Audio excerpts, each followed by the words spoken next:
Live from sunny Hollywood, California. Yeah, right. Welcome back to the 75th annual Quality Assured Films End of Year Wrap-Up. Now, please welcome to the stage, Jon and Mike. Oh, who do we got out here? Who's out in the audience right now? Takes his phone. John's working the crowd. I'm working it. Is that... Oh, Jim Carrey. Oh, buddy, I see ya. You crazy bastard. Hugh Grant? Dude, why you look so down? The next film we're going to be talking about in our end-of-year wrap-up is based on a young adult novel by Angie Thomas called The Hate You Give. My name is Star. 2 R's. Daddy named me that. Garden Heights. Mama and Daddy says our life is here because our people are here. We got Mr. Rubin's Barbecue, Mr. Lewis's Barbershop, and Daddy's Store. Another fucking powerhouse of emotion. Yes. The opening scene of the film. My God. Okay, so there's a scene that starts off with the father of our main character, Star. She's being given what's called the talk, which again is something he and I have never had as white fucking privileged. Now one day y'all gonna be with me and you best bet we gonna get pulled over. Now, that don't mean I did something wrong. Maybe I made a mistake driving, or maybe I ain't do nothing at all. The father's explaining to her what you have to do when a police officer pulls you over, how you keep your hands up on the dashboard, how you don't make a single move no matter what. I might get pulled over for something I didn't do wrong. It's insane. And those are the conversations that people have with their kids today. Right. I've heard and read so many stories of people over the last couple of years saying, like, this is the reality of being black in America. Is that I have to tell my kids... You're going to be treated completely differently. Yeah. You're not going to be equal in the eyes of fucking assholes. Yeah. Don't you ever forget that being black is an honor, because you come from greatness. The movie flashes to her being a 16-year-old, and it's all around her struggle to keep these two different lives. The high school is where you go to get jumped, high, or pregnant. We don't go there. Williamson is another world, so when I'm here, I'm Star version 2. Yo, those kids are lit. It's insane when the tragedy of the film, which, I mean, the trailer itself gives it away, you know, she witnesses the death of a childhood friend of hers at the hands of a white police officer for literally no reason other than he had a hairbrush.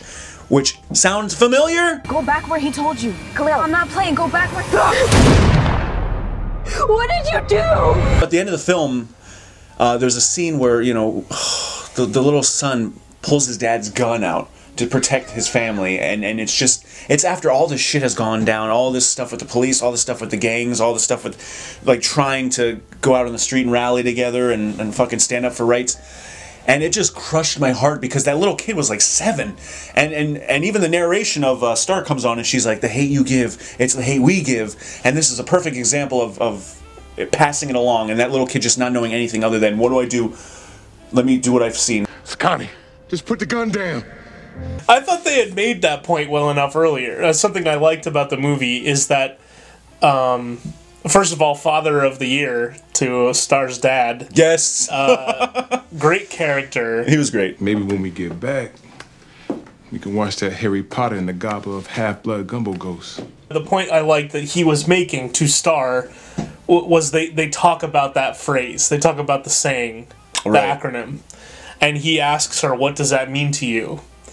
And she explains, it's not just about your day-to-day interactions with people, it's about the system, similar to the scene of the guy giving the speech in BlacKkKlansman. Yes. Was those with power want us fighting against each other because then they don't have to. That keeps us in line if we fight against each other. Yep.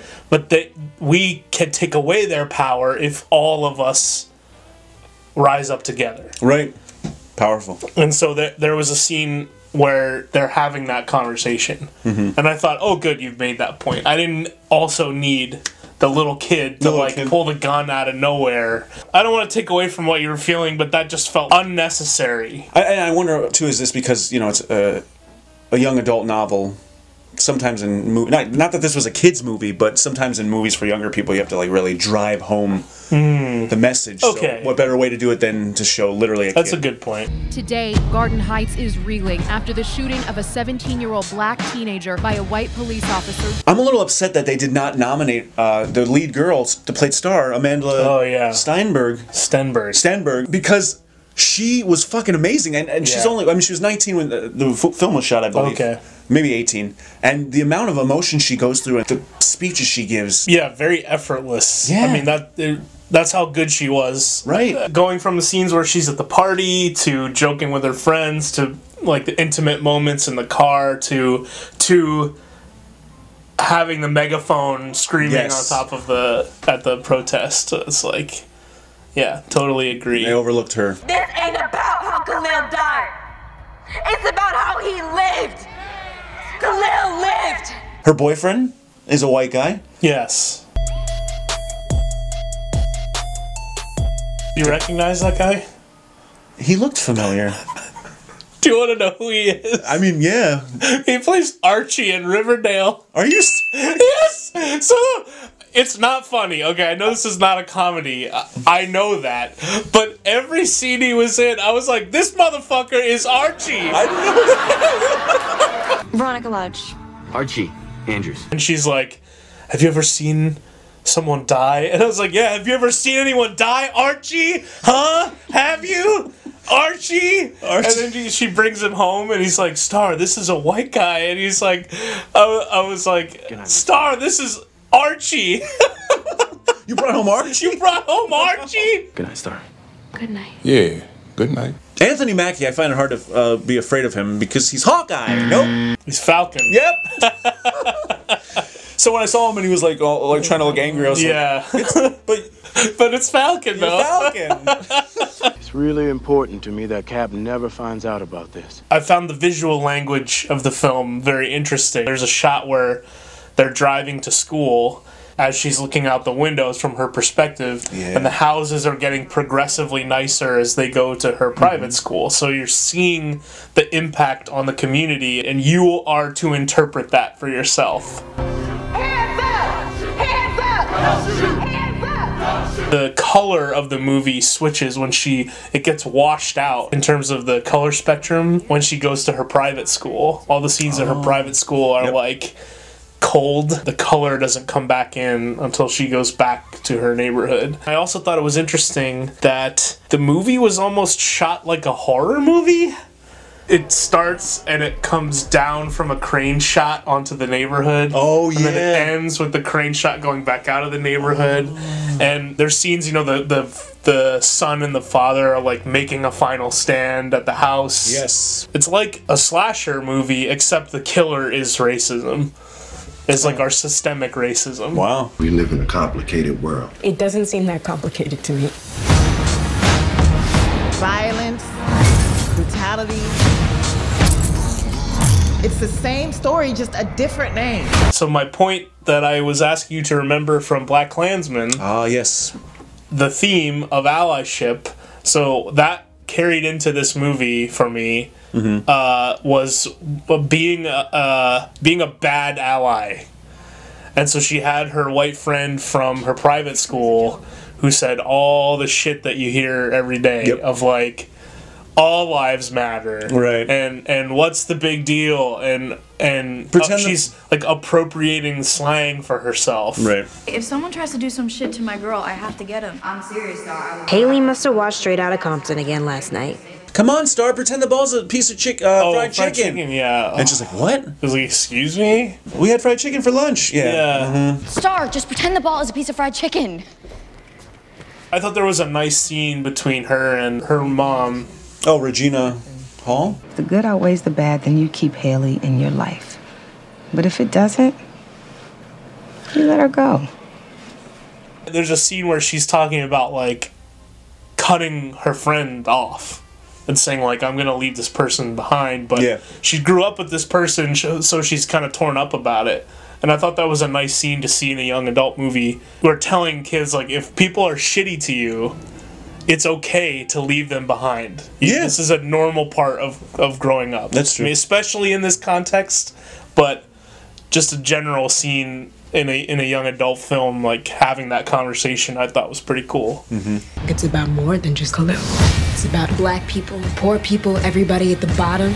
I need to speak for him. Something this movie does is it shows you like the kind of main event that you're watching, but then it shows you what happens after that, and it shows you the effects of what how that affects all the characters. For example, there's a courtroom scene where she goes to like, it's kind of the whole movie's kind of building up to this, her having her day in court for her friend that was murdered. And I think a different movie probably would have been satisfied with like that kind of rousing moment of her taking the stand and giving her story, and she looks over and sees him sitting there like his spirit is with her. But that's not where the movie ends. The movie then goes on to show you that it didn't really matter. Yes, the police officer was acquitted, and he's got put on paid leave. A different movie would have been satisfied to have that be your triumphant ending. True. But this was saying, no, reality check. That's not actually what would happen. It's best if she don't talk to Father. He was threatening her. I want to say this real quick. Obviously, I'm going to prove the shit out of The Hate U Give, and we're learning over the last couple years. I started learning things. Okay, I've been oblivious to a lot of things, and movies like this, books like this, stories like Black Klansman, they're opening up a world that's been around me the whole fucking time, and I want to see it. I want to say I'm sorry, and I want to be a part of the solution however I can, and that's what I'm going to do. And I know it sounds silly because it's a movie that's making me say this, but it's more than that. So I approve you, The Hate U Give. Hate U Give, you are approved. We don't belong, but we hear unbelievable. When you're ready to talk, you talk. Don't ever let nobody make you be quiet. I ain't named you Star by accident. Quality approved. The second annual 75th annual Quality Assured Films End of Year Wrap Up will return